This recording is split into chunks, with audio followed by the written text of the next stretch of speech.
Ini kabar mengejutkan datang dari Buniani, yaitu soal pemotongan video Ahok. Buniani sebut tim cyber Prabowo yang memotong.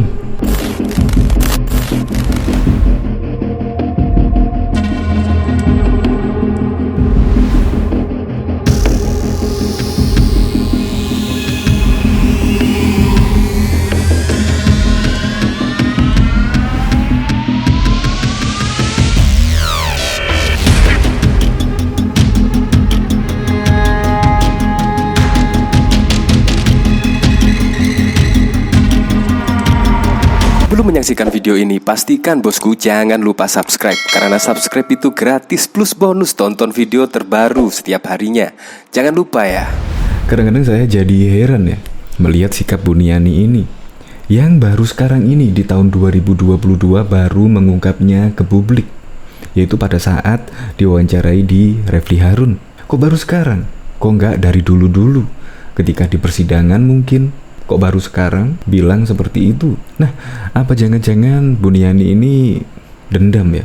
Karena yang berkontribusi memenangkan Anies ya Buniani ini. Jika tidak Buniani men-share video Ahok kala itu, kemungkinan Ahok tidak akan dipenjara dan pasti bakal menjadi gubernur DKI hingga saat ini. Karena pasti akan menang Ahok tersebut.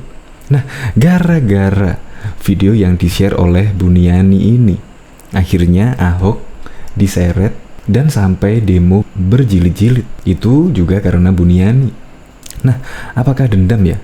Karena Buniani sekarang ini kan ya tidak menjadi apa-apa. Seharusnya lah Anies Baswedan ya kasihan terhadap Buniani, akhirnya ya ditaruh di TGUPP lah, dikasih proyek-proyek apa, minimal ajudan dari Anies Baswedan atau minimal penasehat dari Anies Baswedan. Ya seharusnya seperti itulah. Bayangkan jika tidak ada Buniani, kemungkinan ya Anies tidak bakal menjadi gubernur DKI Jakarta. Menurut saya, menurut kacamata saya yang melihat pilkada di 2017 yang lalu. Bayangkan, isu SARA dimainkan, isu agama dimainkan, dan lain sebagainya. Itu karena apa? Ya karena ada video potongan yang disebarkan oleh Buniani. Tetapi sekarang malah di partai umat. Ya minimal seharusnya ya menjadi TGUPP lah, yang gajinya yang sebesar itu. Ya seharusnya Anies Baswedan kasihan lah, dikasih ya minimal jadi pejabat publik atau apa ya.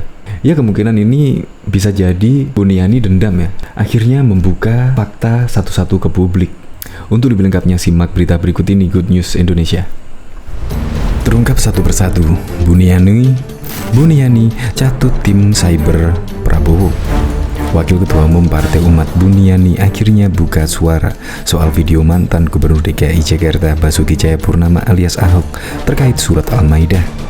Akibat video tersebut, Ahok harus mendekam di penjara Makobrimob Depok, Jawa Barat terkait kasus penistaan agama. Buniani mengungkapkan pada tahun 2016 silam beredar video Ahok yang menyinggung surat Al-Maidah dengan durasi 30 detik di media sosial Facebook. Kemudian Buniani mengaku bahwa kata pakai di dalam video Ahok tersebut sangat rendah dan tidak dapat didengarkan dirinya tanpa menggunakan earphone. Saya mencoba membuat caption video tersebut, itu nggak masuk kata pakai, jadi dibohongi surat Al-Maidah. Itulah yang menurut pelapor ini saya sengaja, kata Buniani, dikutip seputar tangsel.com dari kanal Refli Harun pada Jumat 7 Januari 2022. Buniani mengatakan dirinya dituduh sengaja memelintir video tersebut oleh pelapor, yakni tim sukses Ahok saat Pilkada DKI Jakarta 2017 yang lalu. Padahal menurut Buniani, dirinya sama sekali tidak melakukan hal tersebut. Selain itu, dirinya juga tidak memiliki kepentingan apapun. Saya ini bekas wartawan, lalu saya menjadi dosen. Gak ada sama sekali maksud untuk itu, ujarnya. Lebih lanjut, Buniani mengatakan pada awalnya dirinya disangkakan dengan pasal 27 ayat 3 Undang-Undang ITE, tetapi ia justru diperiksa dengan pasal 28 ayat 2 Undang-Undang ITE terkait ujaran kebencian berdasarkan suku, agama, ras, dan antar golongan. Pertanyaannya, kalau memang saya tidak terbukti itu pasal 27, mestinya saya dilepaskan. Tetapi karena ini saya memang sudah diincar, harus kena, jadi dicari pasal 28 ayat 2 yang terbukti pasal 32 ayat 1, itu yang mengubah dokumen, tuturnya. Ia menegaskan dirinya tidak pernah mengubah dokumen sama sekali dan tidak memiliki kemampuan teknis untuk mengedit video.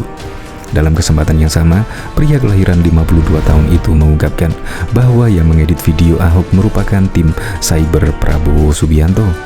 Menurut pengakuannya, hal ini belum pernah diungkapkan di hadapan publik. Yang memotong itu saya ingat 2019 itu tim cyber Pak Prabowo. Itu dia yang memotong sebetulnya. Yang memotong menjadi 30 detik itu, ungkapnya.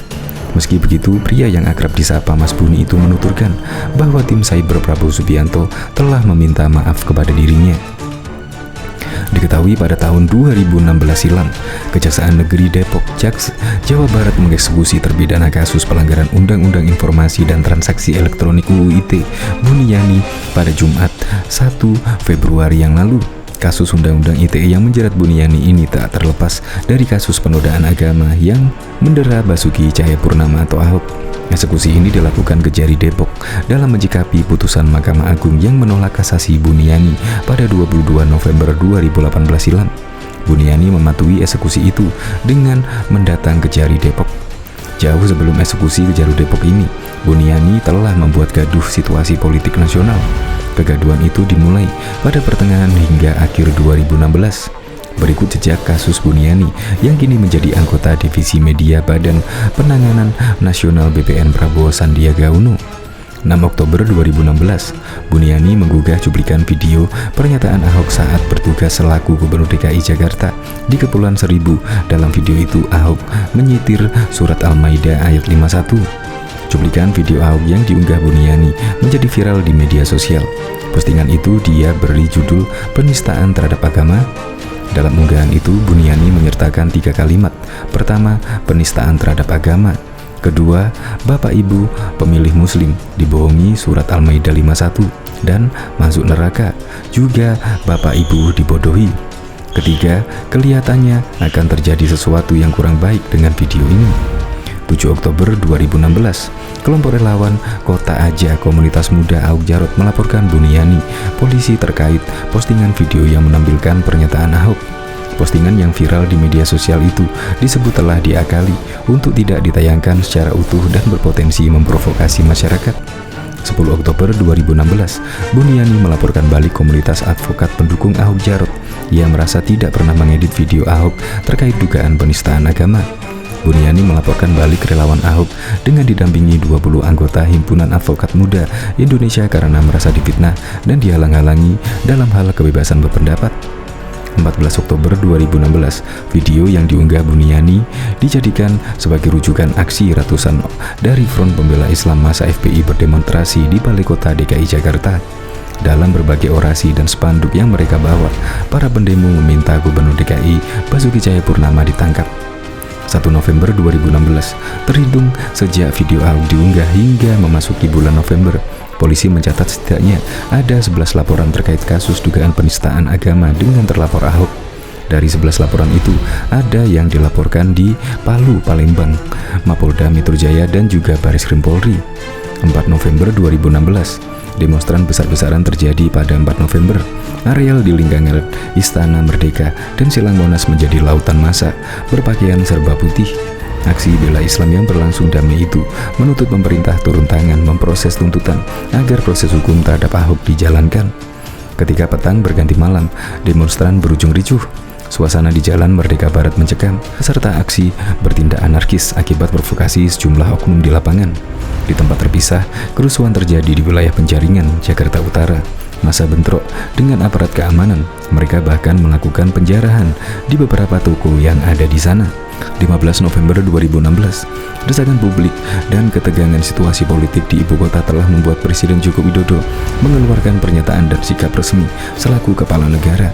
Dalam pernyataannya, Jokowi meminta Polri Jenderal Tito Karnavian memerintahkan jajarannya untuk memproses hukum Ahok secara terbuka dan transparan.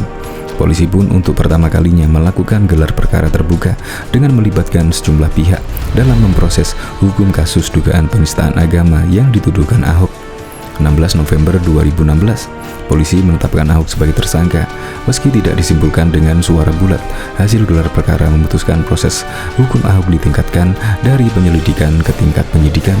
Ahok dikenakan pasal 156A Kitab Undang-Undang Hukum Pidana Junto, Undang-Undang Nomor 11 Tahun 2008 tentang Informasi dan Transaksi Elektronik atau Undang-Undang ITE. 23 November 2016, Buniani untuk pertama kalinya diperiksa sebagai terlapor atas laporan Kota Aja terkait dugaan pelanggaran Undang-Undang ITE. Buniani memenuhi panggilan polisi pada siang hari dan menjalani pemeriksaan insentif di Polda Metro Jaya. Berdasarkan hasil pemeriksaan dan penyelidikan, polisi memutuskan untuk menetapkan Buniani sebagai tersangka penghasutan SARA.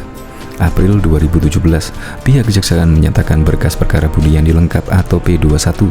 Penyidik Polda Metro Jaya pun langsung melakukan pelimpahan barang bukti dan Buniani sebagai tersangka ke Kejaksaan Tinggi Jawa Barat. 13 Juni 2017, Pengadilan Negeri Bandung menggelar sidang perdana kasus pelanggaran Undang-Undang ITE dengan terdakwa Buniani. Dalam dakwaan jaksa, Buniani dinyatakan melanggar pasal 28 ayat 2 Undang-Undang ITE. Ia dianggap telah menyebarkan kebencian melalui cuplikan rekaman video Ahok yang disebarkan lewat media sosial.